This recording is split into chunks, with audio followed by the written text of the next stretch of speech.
And new tonight, South Carolina Congressman Ralph Norman reportedly encouraged martial law the days before President Biden's inauguration.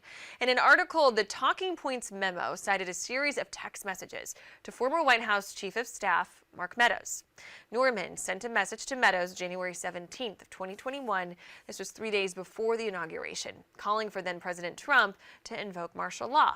Now, we asked Norman's office for a statement about this. It reads, quote, "Obviously, martial law was never warranted." That text message came from a source of frustration on the heels of countless unanswered questions about the integrity of the 2020 election, without any way to slow down and examine those issues prior to the inauguration of the newly elected president. And here's what that text said. You can see words there at the bottom of your screen in all caps, even a spelling error. But it says, quote, "Mark, in seeing what's happening so quickly and reading about the Dominion lawsuits attempting to stop any meaningful investigation, we are at a point of no return in saving our republic. Our last hope is invoking martial law. Please urge the president to do so." Of course, we will continue to follow reactions to this story as it develops. Fox Carolina's Justin Doherty was in Charlotte today as former Vice President Mike Pence was in the Carolinas, and he asked the former VP about his thoughts on what happened at the Capitol January 6th. You write in your book that you were angry at what you saw on January 6th. I was. You still see some politicians, some elected officials, some lawmakers still embrace some of those actions. Do you still fight some of that anger today for some people that may support those actions on January 6th? Well, as a Christian, forgiveness is not optional. I write about that in my book.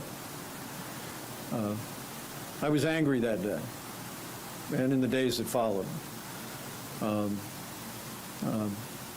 about the difference between the president and myself, but also seeing people ransacking the Capitol, and in the days that followed, seeing people seemingly defending those actions.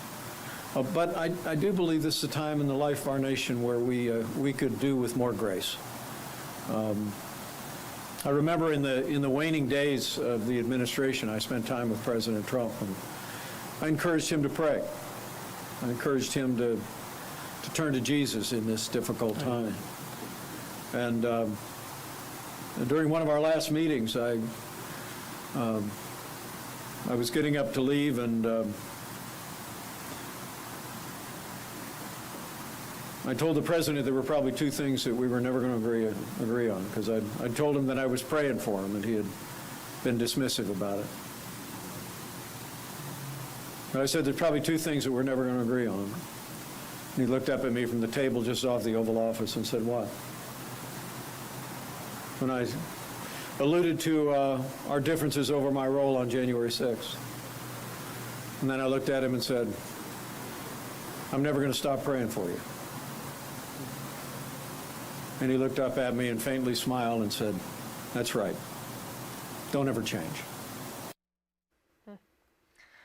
And you can watch more of the interviews that Justin had today with the former VP, with Franklin Graham as well, there at the Billy Graham Library inside of our Fox Carolina News app. A lot was said.